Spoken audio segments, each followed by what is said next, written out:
The manila envelope landed on Amara's desk at work with a soft thud, and inside were 3 things that made her world tilt sideways. Ultrasound images she'd never taken, legal documents declaring Min Jae Park as the father, and a handwritten note in elegant script that read, "Our daughter deserves her mother's full attention, so I've purchased your company, you're fired effective immediately, and a car is waiting downstairs to bring you home where you belong." What happened next would prove that some men don't ask permission, they simply take what they've decided is theirs, and Min Jae had decided 3 months ago that Amara belonged to him forever. Please like, share and subscribe.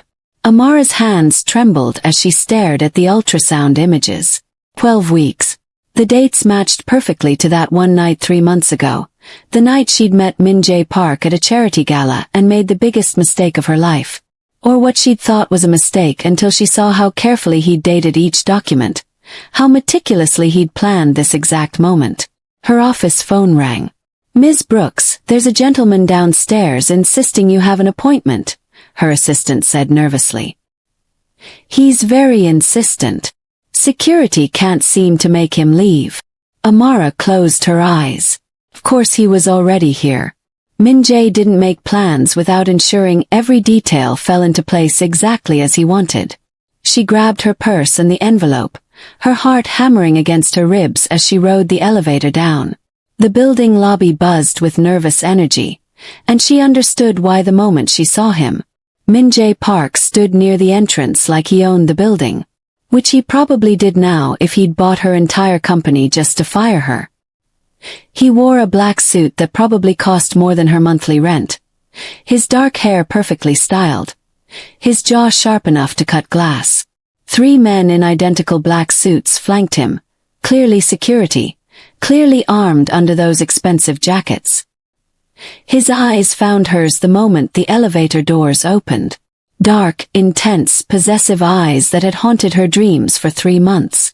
Amara's feet wanted to run in the opposite direction, but her body moved toward him anyway, drawn by the same magnetic pull that had led her to his hotel room that night. "You bought my company," she said when she reached him. Her voice came out steadier than she felt. "You got me fired from my own job." "I acquired the company, yes," Min Jae said calmly, like he was discussing the weather instead of appending her entire life. "And I didn't fire you. I relocated you to a position that better suits your current needs." "What position?" "Prisoner." His jaw tightened slightly. "Mother." The word hung between them like a bomb waiting to detonate. Around them, her former co-workers pretended not to stare while absolutely staring at the scene unfolding in their lobby. Amara stepped closer, lowering her voice. "You can't just decide these things for me. We spent one night together. One night 3 months ago, and you disappeared without a word." "I didn't disappear," Min Jae said quietly, his accent wrapping around the words like silk. "I was handling business that required my full attention so that when this moment came, nothing and no one could threaten what's mine. I'm not yours." His hand moved so fast she barely saw it, wrapping around her wrist with firm but gentle pressure. His thumb found her pulse point, pressing just enough that she knew he could feel how her heart raced at his touch. "Your body disagrees," he murmured. "It remembers exactly who you belong to." Heat flooded through Amara's body, betraying her even as her mind screamed at her to pull away. "This is insane. You're insane." "Perhaps."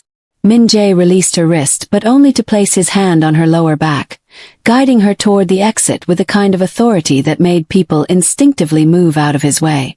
"But you're carrying my daughter, which means you're coming home with me where I can ensure both of you are safe and cared for properly. I have a home. You had an apartment with inadequate security in a neighborhood I don't approve of. That situation has been corrected. Your belongings are already being moved to the penthouse as we speak." Amara stopped walking, forcing him to stop too. "You moved my things. Without asking me." "I knew you'd argue," Min Jae said simply.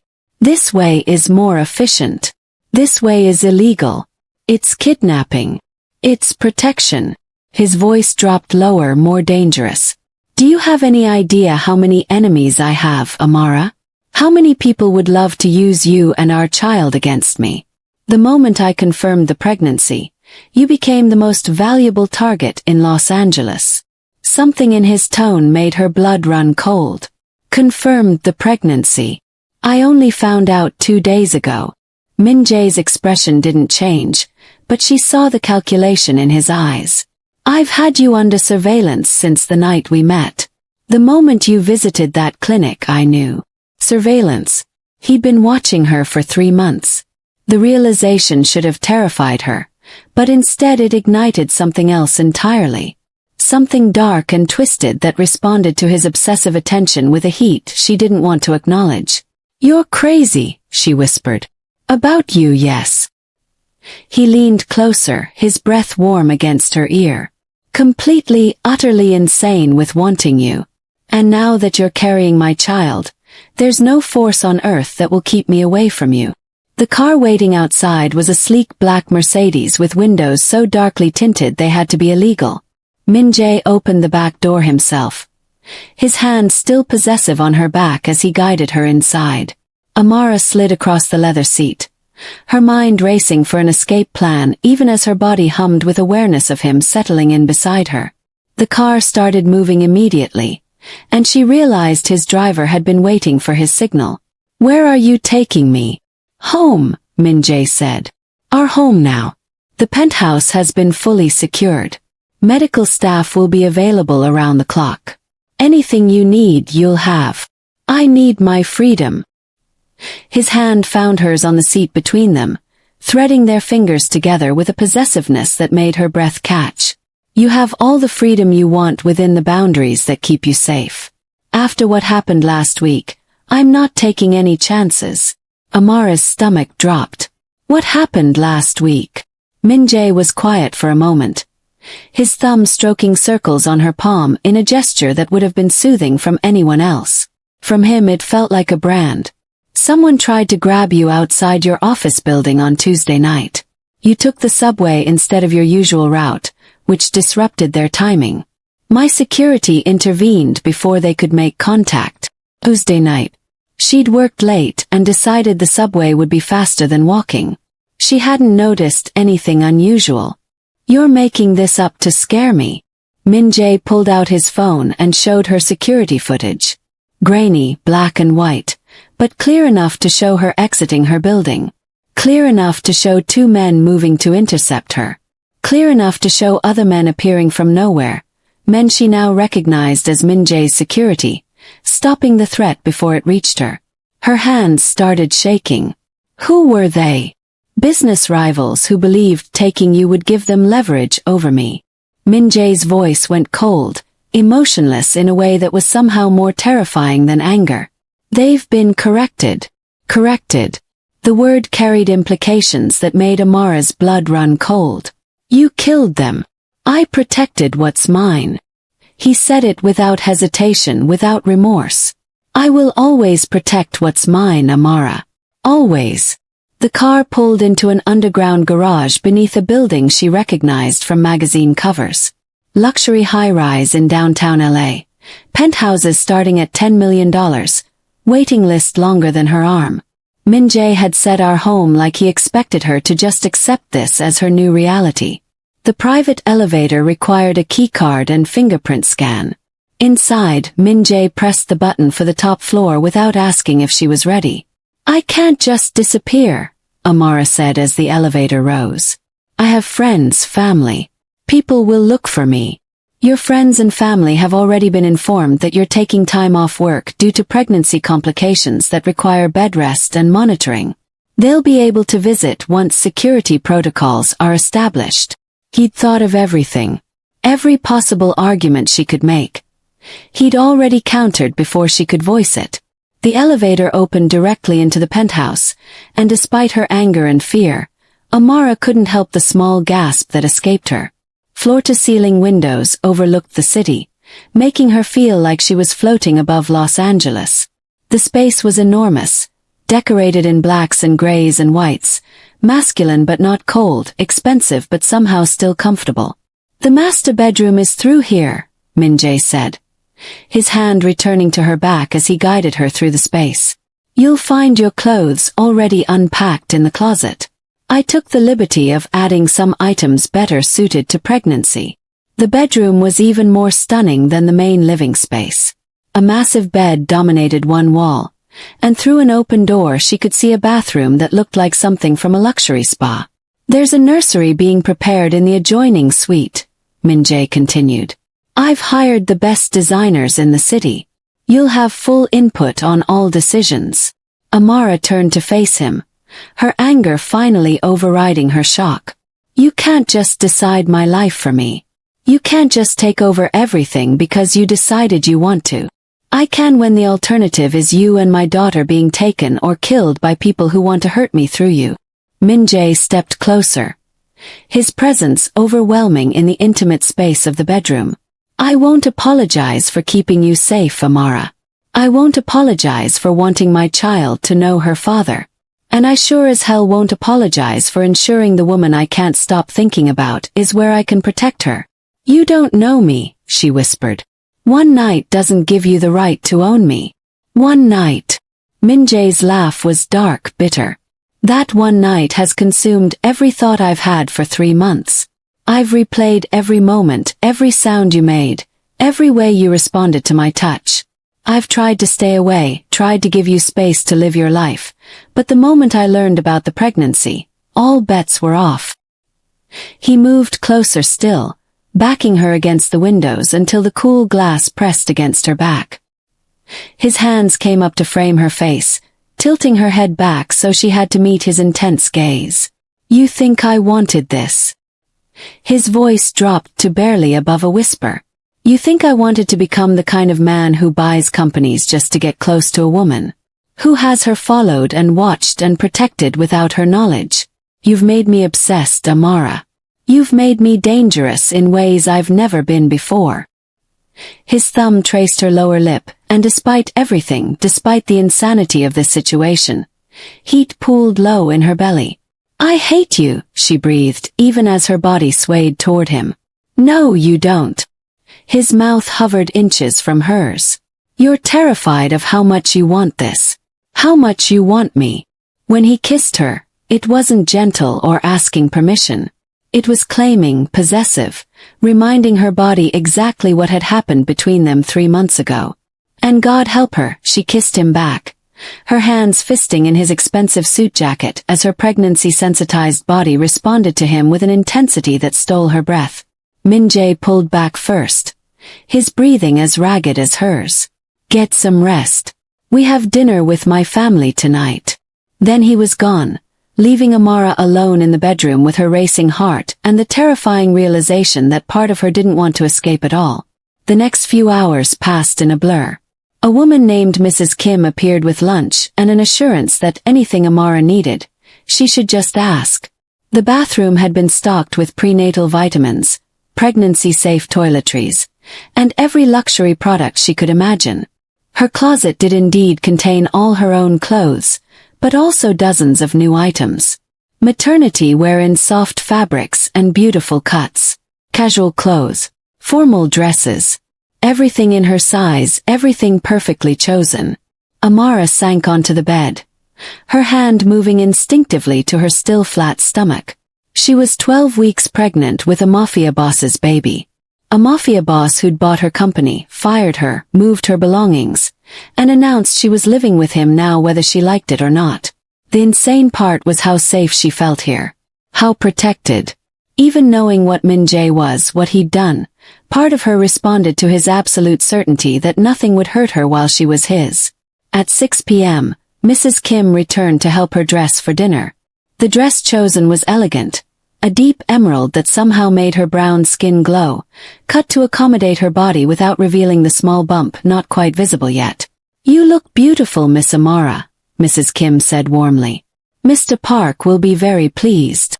Amara wanted to say she didn't care about pleasing Min-jae Park, but the words stuck in her throat. When she emerged into the living room, Min-jae was waiting. He'd changed into a different suit, this one charcoal gray, and the way his eyes darkened when he saw her made her knees weak. Beautiful, he murmured, offering his arm. My family is eager to meet you. Your family knows about me. They know I'm bringing home the mother of my child, yes. They're traditional but not unreasonable. And they'll treat you with the respect you deserve or answer to me. The car ride to his family's estate was tense with unspoken words. Min-jae's hand rested on her thigh, possessive and warm, and Amara found herself unable to push it away. What should I know before we get there? She asked finally. My father is the head of our organization.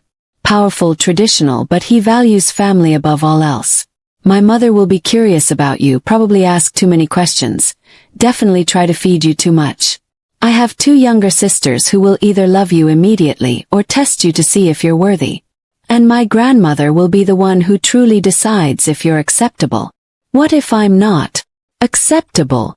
Min-jae's hand tightened on her thigh. You're carrying my child. Mine. That makes you family regardless of anyone else's opinion. The estate was massive, traditional Korean architecture blended with modern luxury, set behind gates and walls that screamed serious security. Min-jae helped her from the car, his hand returning to her back in that possessive gesture she was starting to recognize. Remember, he murmured as they approached the entrance. You belong to me now. Let them see that you're not afraid. But she was afraid. Terrified, actually. Of this world she'd been pulled into, of the dangerous man who decided she was his, of how much her body responded to him despite everything. The door opened before they reached it, revealing an elegant older woman in traditional hanbok who must be Min-jae's mother. Ama, Min-jae said warmly, bowing slightly. He switched to English. This is Amara Brooks. Amara, my mother, Park Hygiene. His mother's eyes moved over Amara with careful assessment, then softened. Welcome to our family, Amara. Please come inside. We have much to discuss. The evening that followed was surreal. Min-jae's family was nothing like she'd expected. His father was stern but kind. His mother warm and immediately concerned about Amara's health and the baby. His sisters were curious and welcoming, asking questions about her work and interests without judgment. Only his grandmother remained silent, watching Amara with sharp, calculating eyes throughout the meal. Finally, as dessert was being served, the elderly woman spoke in Korean. Min-jae tensed beside her, his hand finding Amara's under the table. She asks if you love my grandson, he translated quietly. Amara looked at the grandmother, then at Min-jae, then back. I barely know him, she said honestly. But I'm trying to understand him. Min-jae translated, and his grandmother responded with a longer statement. She says love can grow from understanding. That my grandfather was an arranged match she didn't choose, but became the love of her life through choice and commitment over time. Min-jae's thumb stroked circles on Amara's palm. She says you have kind eyes and a strong spirit, which are the most important qualities for surviving this family. Surviving. The word choice wasn't lost on Amara. The drive back to the penthouse was quiet. Amara's mind whirled with everything she'd learned, everything she'd seen. This wasn't just a rich family. This was Korean mafia royalty, and she'd been pulled into the center of it. You did well tonight, Min-jae said as they rode the elevator up. My family approves of you. Does their approval matter? Amara asked. Since you've already decided I'm staying regardless. He turned to face her, backing her against the elevator wall. Their approval matters because I want you to feel welcome in my world. But you're right. Regardless of anyone's opinion, you're mine now. You're staying. And anyone who has a problem with that will learn very quickly why I'm the most dangerous man in this city. The elevator opened into the penthouse, and Min-jae's phone buzzed immediately.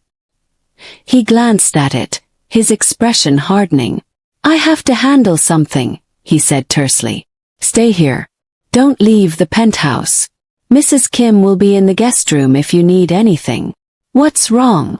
Business, he said shortly. Then softer, his hand cupping her face. I'll be back before morning. Lock the bedroom door if it makes you feel safer. Then he was gone, leaving Amara alone in the enormous penthouse with questions she couldn't answer and a heart that was starting to betray her in dangerous ways. She went to the bedroom, changed into the silk pajamas someone had left on the bed, and tried to sleep. But her mind wouldn't shut off, replaying every moment of the day, every touch, every word. Around 2 a.m., she heard the penthouse door open. A step. Then the bedroom door opening despite her having locked it. Min-jae stood in the doorway, and even in the darkness she could see the blood on his white shirt. "You're hurt," she said, sitting up. "It's not my blood." He said it tiredly, like he'd said the same words 100 times before. "I'm sorry. I didn't mean to wake you." Amara should have stayed in bed.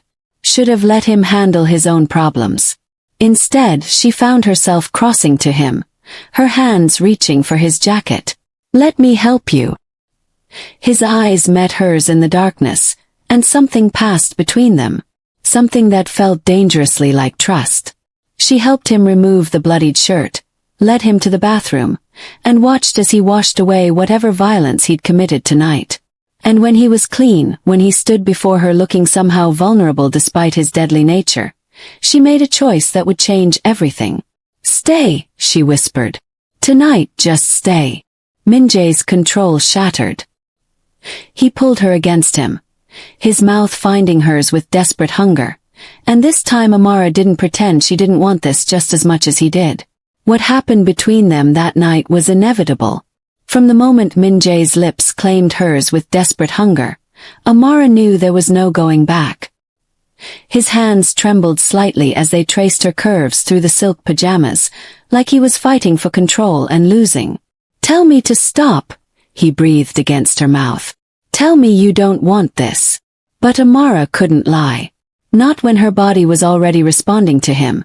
Not when 3 months of dreams had left her aching for exactly this. "Don't stop." Min-jae lifted her easily, carrying her to the massive bed.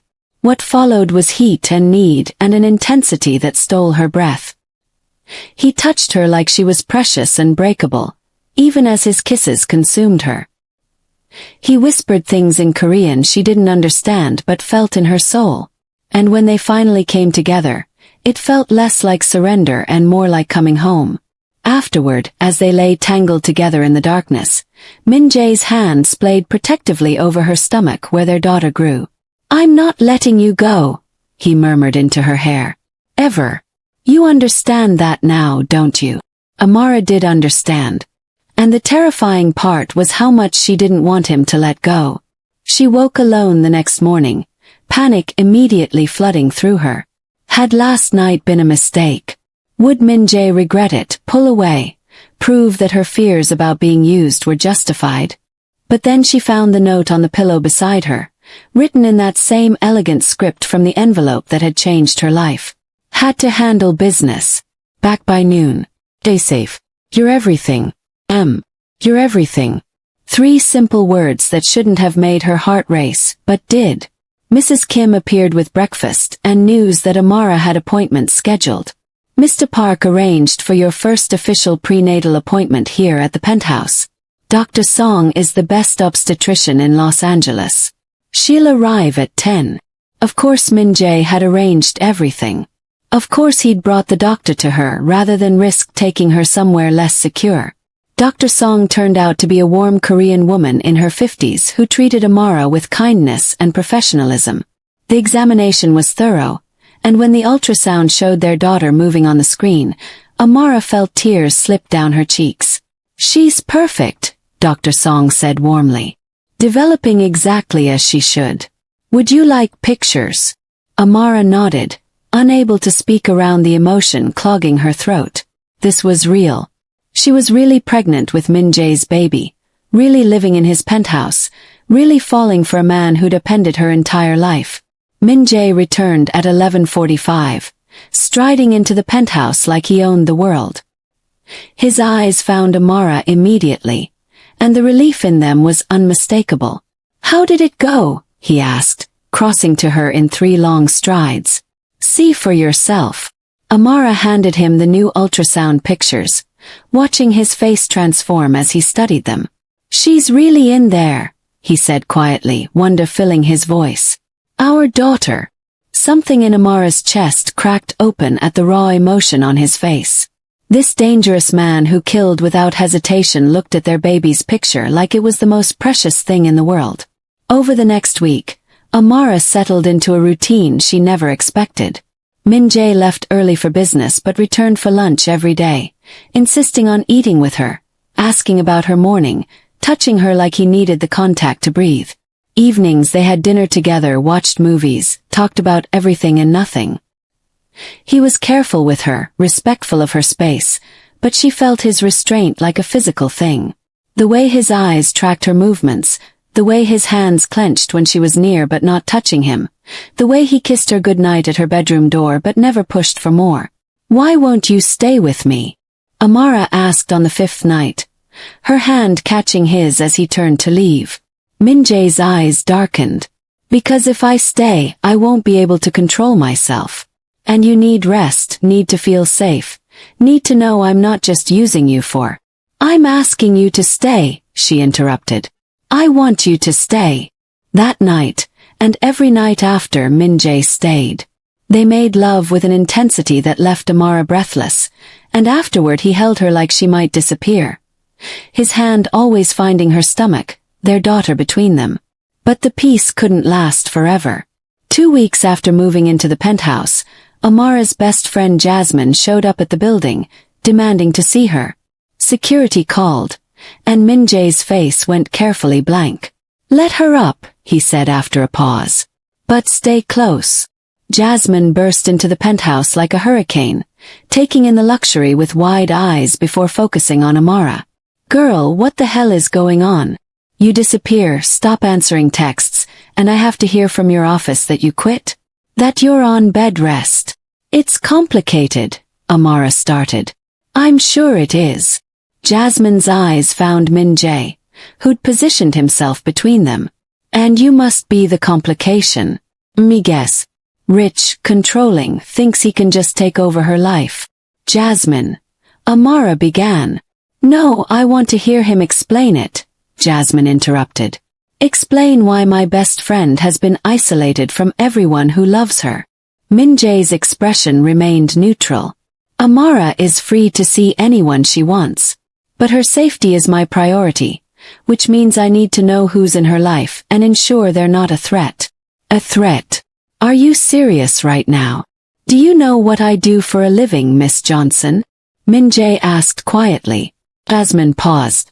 I know you're rich and Korean and apparently think you own people. I run an organization that has enemies. Dangerous enemies who would love to use anyone close to me as leverage. Amara is pregnant with my child, which makes her the biggest target in Los Angeles. So yes, I'm serious about security. Deadly serious. The weight in his words made Jasmine's anger falter. Pregnant. Girl, you're pregnant. Amara nodded, her hand moving instinctively to her stomach. 12 weeks. Well, 14 now. Jasmine's expression cycled through shock, concern, and finally understanding. And you? She turned back to Min-jae. You're trying to protect her. With my life, Min-jae said simply. Something in his absolute certainty made Jasmine relax slightly. Can I talk to my friend alone? Min-jae looked at Amara, waiting for her permission. She nodded, and he left the room without argument. Okay, spill, Jasmine said the moment they were alone. Everything. Now, Amara told her. All of it. The gala, the one night together, the surveillance, the pregnancy, the company purchase, everything. And as she spoke, she realized how insane it all sounded. He sounds obsessed, Jasmine said when she finished. He is, Amara admitted. But Jazz, he's also. He makes me feel safe, protected, important. Like I matter more than anything else in his world. Do you love him? The question hung in the air. Did she? Could she love someone who'd taken over her life so completely? I think I'm falling for him, Amara whispered. Which is crazy, right? He's possessive and controlling and dangerous, but he's also gentle with me. He touches me like I'm precious. He looks at our baby's ultrasound pictures like they're the most important thing in the world. Jasmine studied her friend carefully. You're glowing. I've never seen you this happy, which is saying something considering you just described being essentially kidnapped by a mafia boss. I know how it sounds. No, I mean it. You look happy. Scared but happy. Like you've found something you didn't know you were looking for. Jasmine squeezed her hand. Just promise me if it gets bad, if he hurts you or scares you, you'll call me. I don't care how dangerous he is. I'll find a way to get you out. I promise, Amara said, though she couldn't imagine wanting to leave now. After Jasmine left, Min-jae returned to find Amara on the couch, staring out at the city lights. She's a good friend, he said, sitting beside her. Loyal. Protective. I respect that. She called you obsessed. She's not wrong. Min-jae's hand found Amara's, threading their fingers together. I am obsessed with you. From the moment I saw you at that gala, something in me just shifted. You were laughing with someone, your whole face lit up, and I couldn't look away. I remember seeing you too, Amara admitted. You were watching me across the room. It should have been creepy, but instead it made me feel seen. You are seen, Amara. Every day, every moment. I see you. He pulled her closer. And I'm keeping you. Forever. The next few weeks passed in a blur of doctor appointments, nursery planning, and stolen moments of intimacy that left Amara increasingly certain she was in love with Min-jae Park. He was attentive, protective, and surprisingly gentle for a man capable of such violence. But the danger he'd warned about was always lurking beneath the surface. It came to a head on a Tuesday afternoon when Amara was shopping with Mrs. Kim at a high-end maternity boutique. Min-jae had arranged to close for their private visit. She was trying on dresses when she heard shouting outside. Mrs. Kim's face went pale. Stay here, she commanded, pulling out a phone Amara had never seen her carry. But Amara couldn't stay. Something felt wrong. She moved to the door and froze. 3 black SUVs had pulled up outside. Men in suits emerged. And even without understanding Korean, she recognized the threat in their body language. Min-jae's security appeared from nowhere, forming a barrier around the boutique. She counted at least 8 men, all armed, all ready for violence. Then a man stepped out of the center SUV. Late 30s, expensive suit, cold eyes that found Amara through the boutique window and locked on with predatory interest. Mrs. Kim was speaking urgently in Korean into her phone. Amara caught Min-jae's name several times. Who is that? Amara asked, her hand instinctively protecting her stomach. Lee Sang-woo, Mrs. Kim said grimly. Mr. Park's biggest rival. This is very bad. Lee Sang-woo walked toward the boutique with confidence that said he didn't fear Min-jae's security. He stopped just outside, his eyes never leaving Amara. Tell Miss Brooks I'd like to speak with her, he said in perfect English. Just a conversation. No harm intended. Mr. Park would never allow it, Mrs. Kim called back. Mr. Park isn't here, is he? But I am. And I'm asking very politely for 5 minutes of Miss Brooks's time. His smile was sharp, dangerous. Surely she can make her own decisions about who she speaks with. Amara felt the trap in his words. If she refused, she looked weak, controlled. If she agreed, she went against Min-jae's protection. But then another car screeched to a halt, and Min-jae emerged like violence personified. His face was a mask of cold fury as he strode toward Lee Sang-woo, and even from inside the boutique, Amara could feel the danger radiating from him. You have 5 seconds to get in your car and leave, Min-jae said quietly. Before I forget, we're on a public street. Ah, there he is, Lee Sang-woo said pleasantly. The protective boyfriend. Or is it husband? I heard rumors you knocked up some American girl, but I didn't believe it until now. Min-jae's hands clenched into fists. 4 seconds. She's beautiful, I'll give you that. All those curves, that pretty face. Must be quite the distraction from business. Lee Sang-woo's eyes flicked back to Amara. I wonder if she knows what you really are. What you've done to keep your power. 3 seconds. Does she know about the family you killed last year? The warehouse fire that definitely wasn't an accident. Min-jae moved. One moment he was standing still, the next his fist connected with Lee Sang-woo's face with enough force to send the man staggering backward. Security from both sides surged forward, and suddenly the street erupted into chaos. Amara watched in horror as Min-jae fought with brutal efficiency, taking down 2 of Lee Sang-woo's men before his own security pulled him back. Blood dripped from his knuckles, his suit was torn, but his eyes never left his rival. "You stay away from her," Min-jae said, his voice carrying despite the chaos. "You even look in her direction again and I will end you." Slowly, painfully, in ways that will make you beg for death long before I grant it. Lee Sang-woo wiped blood from his split lip, his smile never faltering. "Threats like that will start a war, Park. Then we'll have a war."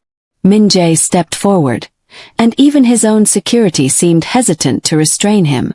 "But you'll lose, because I have something to fight for now. Something worth burning this entire city down to protect." The weight of those words hung in the air. Finally, Lee Sang-woo signaled his men to retreat. But as he climbed into his SUV, his eyes found Amara one more time, and the promise in them made her blood run cold. Min-jae was at her side in seconds, his hands frantically checking her over for injuries. "Are you hurt? Did anyone touch you? Are you?" "I'm fine," Amara interrupted, even though she was trembling. "You're the one bleeding. I don't care." He pulled her against him, his arms wrapping around her with crushing force. "When Mrs. Kim called and said Lee Sang-woo was here, His voice cracked. "I've never been that scared in my life." Amara held him back, feeling his heartbeat hammer against her chest. This was what loving a dangerous man meant. Violence and fear and the constant threat of loss. But as Min-jae pulled back to cup her face, his eyes filled with something that looked dangerously like love, she realized she'd choose this fear 1,000 times over living without him. "Take me home," she whispered. The ride back to the penthouse was tense. Min-jae held her hand so tightly it almost hurt. His jaw clenched, his body coiled like a spring ready to explode. Inside, he immediately pulled out his phone, speaking rapid Korean to what sounded like dozens of people. Security, associates, people being mobilized for something Amara didn't want to think about too closely. Finally, he hung up and turned to find her watching from the couch. "I'm sorry you had to see that," he said quietly. "I'm not," Amara replied. "I needed to see what your world really looks like. What you really are." Min-jae's expression shuttered. "And what am I? Dangerous, violent, capable of terrible things." She stood crossing to him. "But also mine. You're mine, Min-jae Park.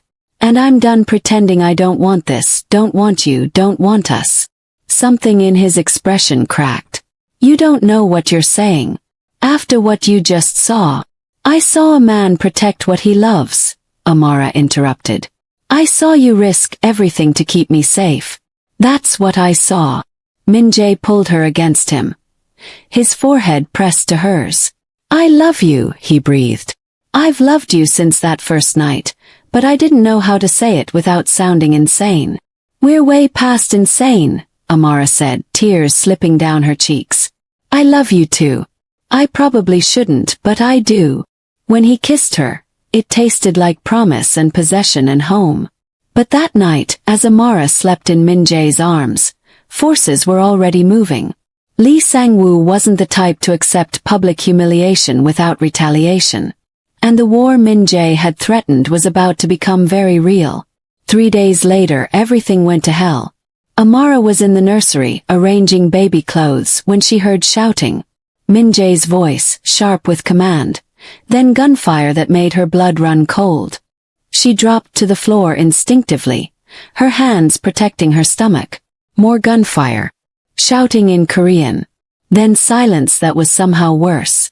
The nursery door burst open, and Amara's scream died in her throat. It was Min-jae, covered in blood, his gun still drawn. "We need to go now," he said urgently. Can you walk?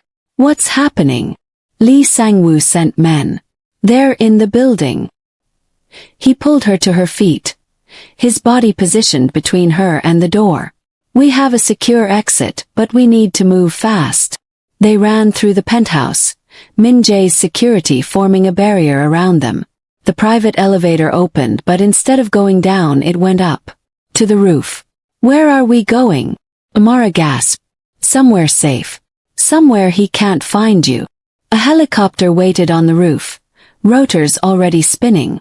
Min Jae lifted her inside, then climbed in beside her, never releasing his protective grip. As they rose into the night sky, Amara watched Los Angeles disappear beneath them and realized her life had become something out of a movie.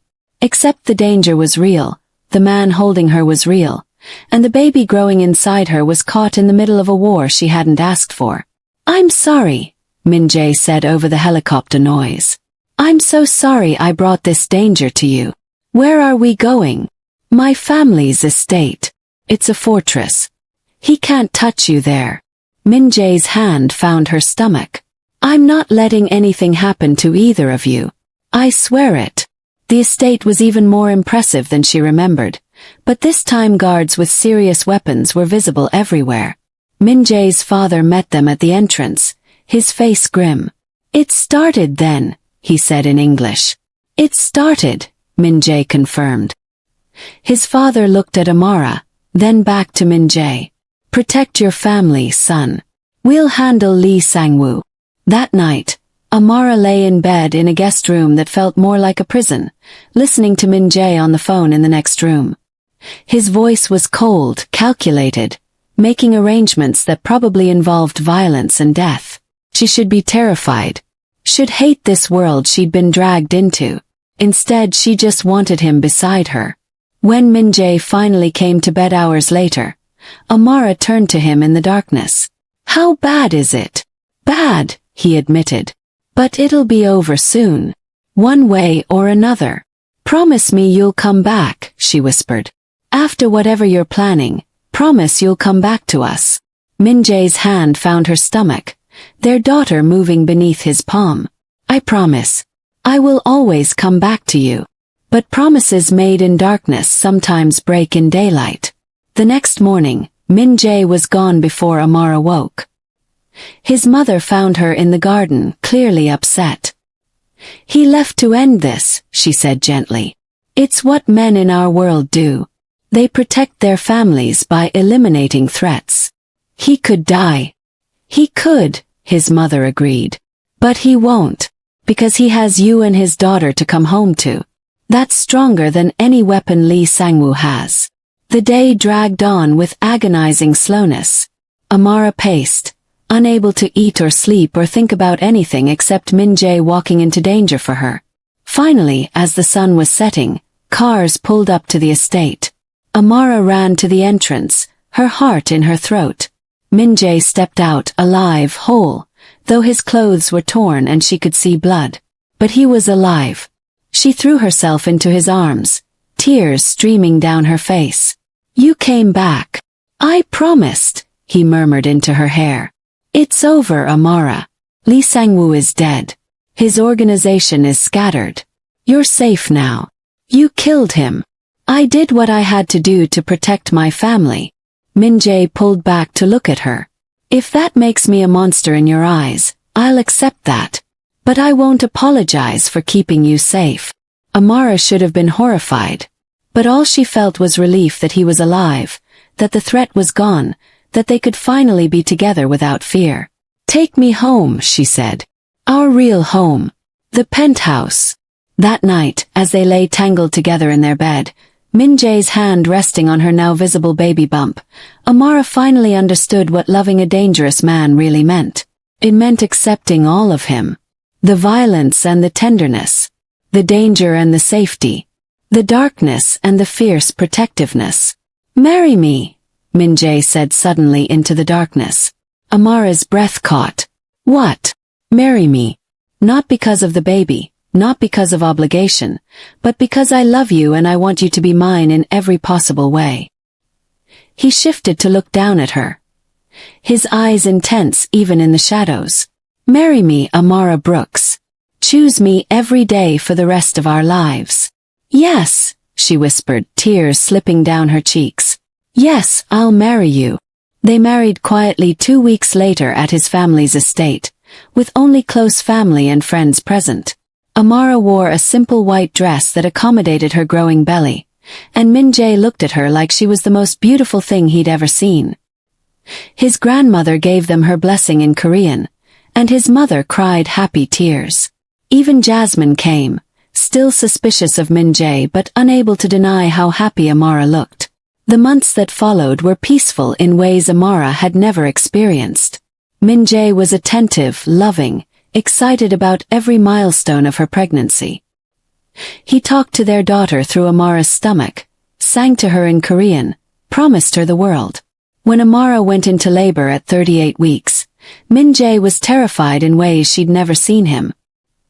He held her hand through every contraction, whispered encouragement in both English and Korean, and when their daughter finally arrived, he cried openly.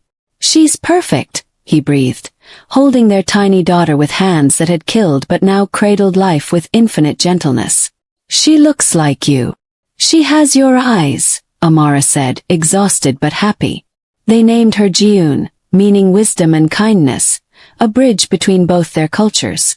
6 months later, as Amara watched Min Jae play with their daughter on the floor of their penthouse, she thought about that envelope that had landed on her desk and changed everything. "What are you thinking about?" Min Jae asked, catching her expression. "How one accidental text to the wrong number changed my entire life," she said. "Wrong number?" Amara laughed. "That wasn't you. The pregnancy was, but the text that brought us back together, that was me sending something to my friend. Or trying to. I must have had your contact information from the gala, and it went to you instead." Min Jae's expression shifted. "Amara, I got your number from the gala organizers specifically so I could check on you. I knew the moment you got pregnant because I had your doctor's office monitored." She stared at him. "You what?" "I told you. I've been obsessed with you from the beginning. The text wasn't wrong. You just didn't know you were texting me." He smiled, that dangerous smile that still made her heart race. "Everything was always part of the plan. You manipulated everything." "I protected what was mine," he corrected. "And you are mine, Amara Park. You were mine from the moment I saw you. The rest was just convincing you of what we both already knew." Amara should have been angry. Should have felt violated by his manipulations. Instead, she crossed to him, took her daughter from his arms and set her in her playpen, then kissed him with all the love and exasperation and acceptance in her heart. "You're insane," she murmured against his lips. "About you, yes," he agreed. "Always." And as Min Jae pulled her down beside him, their daughter playing nearby, Amara realized that sometimes the most dangerous love stories were also the most real. Sometimes the man who takes over your life is the man who was meant to have it all along. Sometimes getting pregnant on purpose isn't the trap. It's the beginning of everything. And sometimes loving a monster just means loving a man who's willing to become one to protect you.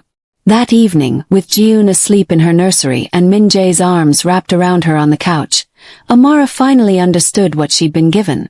Not a prison, not a life sentence, but a promise that she would be loved, protected, cherished, and chosen every single day for the rest of her life. And that was worth more than all the freedom in the world. Thank you for watching this dark romance journey, besties. If you enjoyed Amara and Min Jae's intense love story, please like this video, share it with your romance-loving friends, and subscribe.